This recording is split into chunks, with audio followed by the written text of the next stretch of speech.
Hello everyone, welcome to the Hypergamous Journey. My name is Denise. At this channel we discuss dating advice for women who are mature. Maturity is a mindset. So I'll just jump right into the video. I guess with life you go through things and you have your expectations, you set up your plan, and you pursue and implement the steps that you've created that get you to your goal. And when it doesn't happen when you think it should be happening or should happen, you begin to rethink your plan and wonder if you need to change the goal, change the steps, and or change the goal and the steps, or just change the goal or just change the steps, or like I said before, just change both of them. So I am in this rethinking stage of my dating life. I would like to be married, and as I said in a couple of videos back where I'm wearing the orange top, just really rethinking my plan. So I have come up with a plan that I'm just not going to mention marriage, regardless of whether I'm asked about it or not. I'm just not going to mention marriage on my date, and just say, as one subscriber suggested, I'm looking for a partner in crime, or I'm looking for companionship. And if we lead to marriage, that's wonderful. But the key is to have more than one man that I'm dating, so that I don't get hyper focused on this one person. And so as I rethink my strategy, and one thing about our plan, even the best laid plans don't go according to plan. So I'm pretty adaptable, and I think I'm flexible. So one of the things I was thinking about is my watching YouTube and TikTok videos. You can spend hours on these two social media platforms alone. And if you add Instagram and Facebook to the equation and anything else out there, you can spend 5-6 hours a day just swiping up and down, left and right. And so yesterday I was watching the Universe Guru, and she's changing her platform a bit in terms of the subject matter that she's talking about. And I was watching Cherishes 7. And what I concluded, and I invite my subscribers and viewers to give their opinion on this, but what I discovered is that their information is geared towards a younger demographic, women in their 20s and 30s.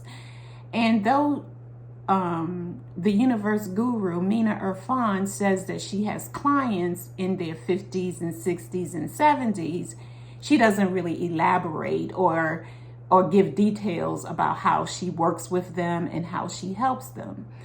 Her audience, she's talking about energy and changing your energy and changing your energy, but she doesn't really say how changing one's energy is applicable to the demographic of 50, 60, 70-year-old women, which she claims that she has as clients.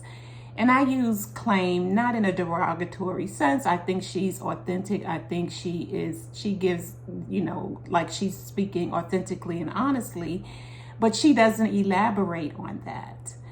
And so I get her email, so maybe I need to send an email. It's like, well, if you say you have clients in 50s, 60s, and 70s, how does your energy work pertain to them? And you say that they get married and it doesn't take them a long time. So how does that work? And must I pay $2,000 or $3,000, $4,000, $5,000, $10,000 to get that information from you? So what I concluded is that if these women are getting married at 50, 60, and 70, like she says, it has to do with their energy. Their inside, whatever is inside is making the difference in their life. So today I was journaling, and I came up with about 5 to 7 facts about men. Now, prior to this channel, I didn't know these facts about men, so I'll be clear about that. This is from watching various YouTube videos from Mina Irfan to Shira Seven to R.C. Blakes to Women of Impact, Lisa Blue, whatever her name is. So, I've been doing this for a long time. So it's from all of these women. And so I've come up with 5 to 7 facts. Number 1, men like younger women.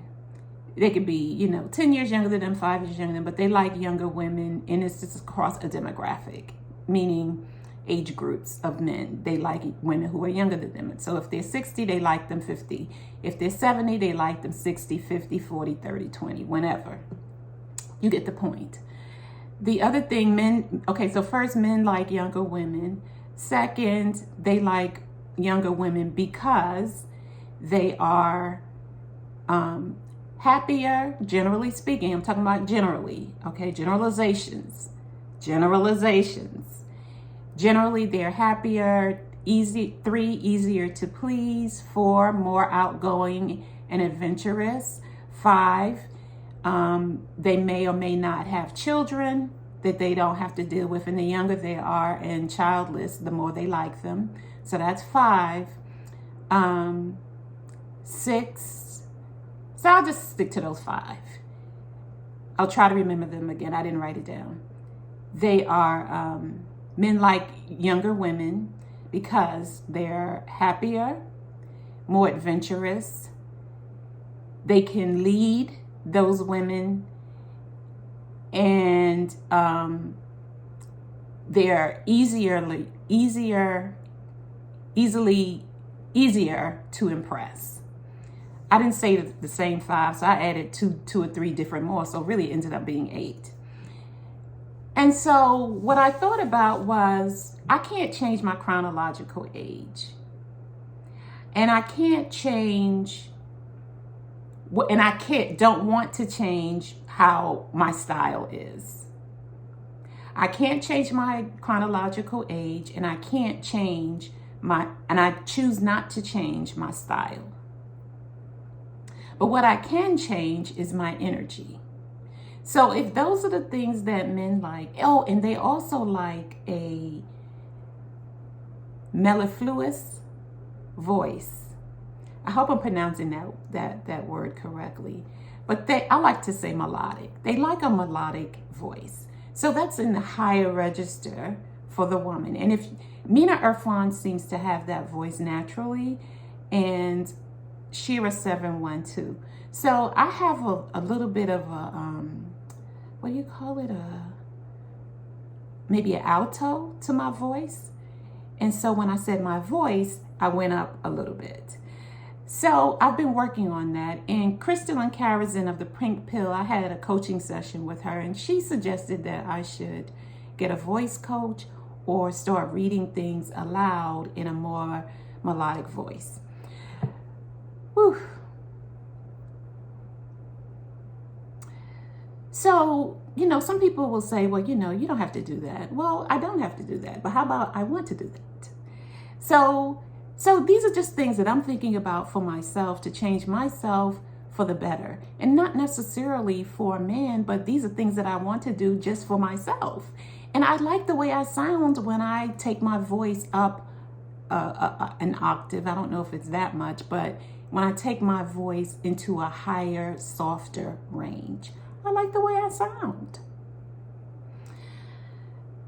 Okay, so I forgot the point of this whole thing, but these are just my revelations that are coming to me and that I want to share with you regarding dating and marriage and how we can work on ourselves for the better, and the things that men like. And for us not to be, as mature women, not to be a know-it-all, even though we've done probably it all, but we can just keep it to ourselves. If we've traveled to, 15 different international, destinations, we can just keep it to ourselves. And if he's talking about some place that he would like to go to that we've been to once, twice, 3 times, just keep it to yourself and just enjoy the conversation and allowing him to shine. That's another thing that young women do who haven't experienced a lot, especially if they're in their 20s. They let them shine. So, and I think women who've been married a long time, they let their husband shine too. If you've been married a while and I'm right on these issues, please, in the comment section, let me know and let my subscribers and viewers know that you're right. And also, if you don't mind, just put in how long you've been married. Thank you for watching, and I will see you in the next video. Bye.